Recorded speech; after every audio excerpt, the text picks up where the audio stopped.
Hello दोस्तों, आज का हमारा जो टॉपिक है वो है प्रतिशत यानी कि परसेंटेज, जिसको इंग्लिश में बोलते हैं। तो अगर आपको नहीं पता है कि परसेंटेज क्या होता है, एकदम बेसिक से मैं आज आपको बताऊंगा कि परसेंटेज क्या होता है। ये वीडियो एक सीरीज का पार्ट है जो कि जिसका पहला वीडियो अभी शूट हो रहा है। इस सीरीज के अंदर हम लोग परसेंटेज की पूरा जो है A to Z नॉलेज लेंगे कि परसेंटेज क्या होता है, परसेंटेज के बारे में पूरी जानकारी लेंगे। ठीक है, पर डिस्काउंट प्राइस क्या होता है, चक्रवृद्धि ब्याज के अंदर परसेंटेज कैसे निकालते हैं, परसेंटेज को भिन्न में कैसे बदलते हैं, डेसिमल वाले परसेंटेज कैसे निकालते हैं। तो जितना भी चीज़ें ना वो सब कुछ मैं आपको यहाँ पे इस सीरीज के अंदर सिखाऊंगा वीडियो में। तो ये वीडियो के अंदर हम आज परसेंटेज की शुरुआत कर रहे हैं। सबसे पहले ये जान लेते हैं कि परसेंटेज आखिर में क्या होता है। ठीक है, परसेंटेज का मतलब होता है प्रति सौ। ठीक है, देखिए यहाँ पर प्रति सौ। ठीक है, परसेंटेज को हम लोग ऐसे डिनोट करते हैं।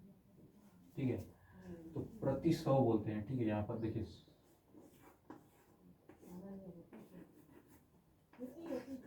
प्रति सौ।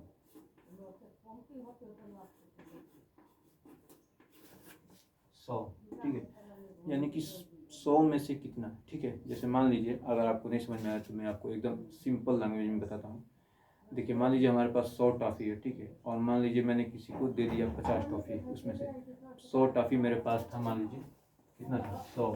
ठीक है, अब इस 100 में से हमने 50 किसी को दे दिया, तो परसेंटेज कितना हो जाएगा, 50% हो जाएगा, क्योंकि हमने 100 में से कितना दे दिया, 50% दे दिया।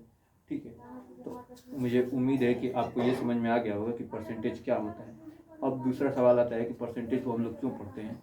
तो आपने जितना भी आप बैंक में जाते हैं, कहीं भी जाएंगे तो परसेंटेज का यूज हर जगह होता है। ऐसा नहीं है कि केवल मैथमेटिक्स में होता है, ये रियल लाइफ में भी बहुत जगह यूज होता है परसेंटेज का। तो इसलिए ही हम इसको पढ़ते हैं।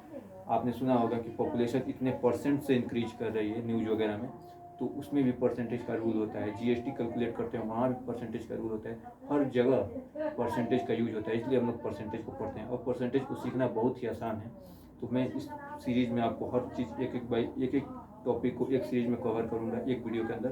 तो पूरा जो है बेसिक से लेकर एडवांस लेवल तक मैं आपको परसेंटेज के बारे में नॉलेज दे दूंगा, यानी कि प्रतिशत के बारे में। चलिए अब आगे बढ़ते हैं।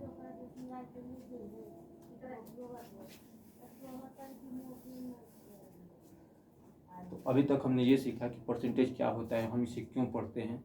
अब आइए मैं आपको कुछ स्टैंडर्ड परसेंटेज के कुछ वैल्यू बता देता हूँ, जो कि आपको आगे न्यूमेरिकल सॉल्व करने में, क्वेश्चन को हल करने में, या इन जनरली कोई भी पूछ लेता है या हर जगह यूज होता है, तो मैं आपको उसके बारे में बता देता हूँ। उसको आप लोग नोट कर लीजिए और उसको याद कर लीजिएगा। देखिए, 1% का मतलब होता है 1/100। ठीक है, 1% का जो मतलब होता है 1/100 होता है। ठीक है, वैसे ही 5% का मतलब होता है 1/20। ठीक है, 10% का जो मतलब होता है 1/10 होता है। 10 का जो होता है 1/10 होता है। 20% का मतलब होता है 1/5। ठीक है, और 50% का मतलब होता है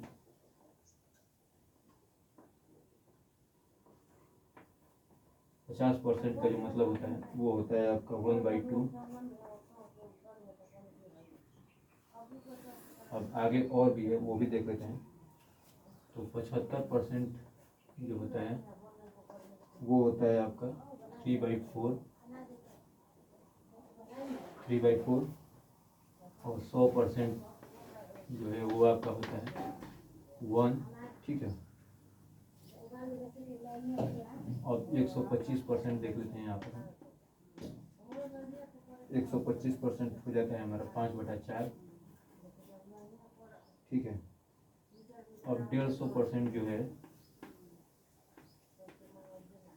150% है वो हमारा 3/2 हो जाएगा।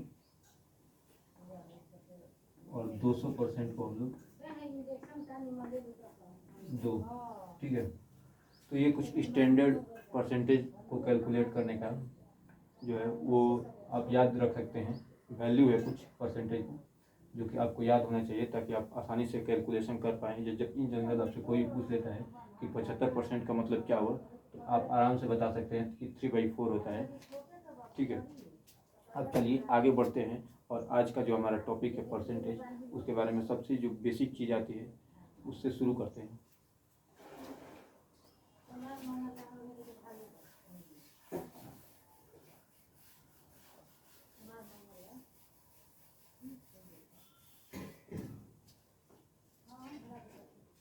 देखिए, परसेंटेज का मतलब ये होता है कि 1/100,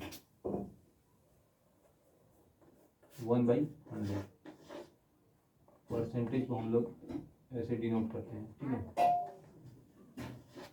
1/100। ठीक है, तो परसेंटेज के लिए जो 100 है वो हमेशा नीचे रहेगा और जो वैल्यू है वो हमेशा ऊपर रहेगी। तो चलिए हम यहाँ पर कुछ क्वेश्चंस ले लेते हैं और उसके थ्रू आपको बताते हैं कैसे कैलकुलेट होंगे। बहुत ही बेसिक क्वेश्चन हम यहाँ पे लेंगे एंड उसके बाद जैसे जैसे ये वीडियो की सीरीज आगे बढ़ेगी, आप देखेंगे कि आपको बेसिक से लेकर एडवांस की पूरी नॉलेज हो जाएगी परसेंटेज के बारे में।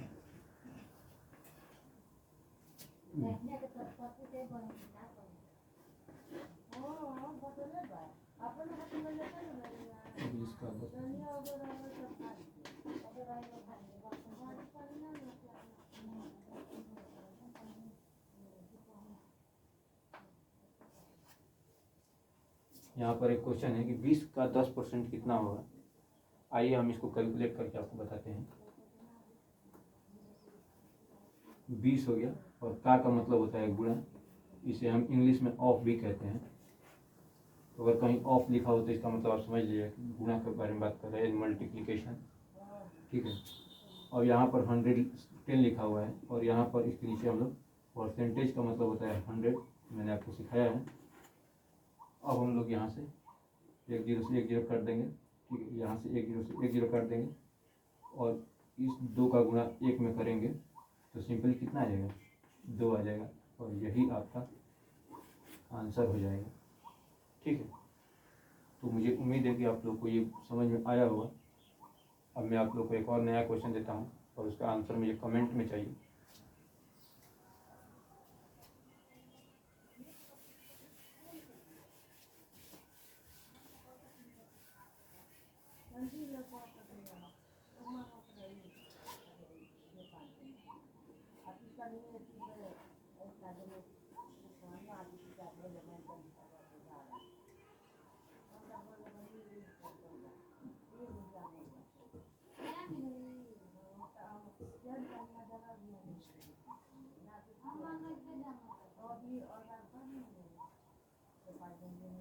यहाँ पर ये क्वेश्चन आपको इसका आंसर जो है वो कमेंट बॉक्स में कमेंट करना है कि 380 का 40% कितना होगा। ठीक है, 380 का 40% कितना होगा।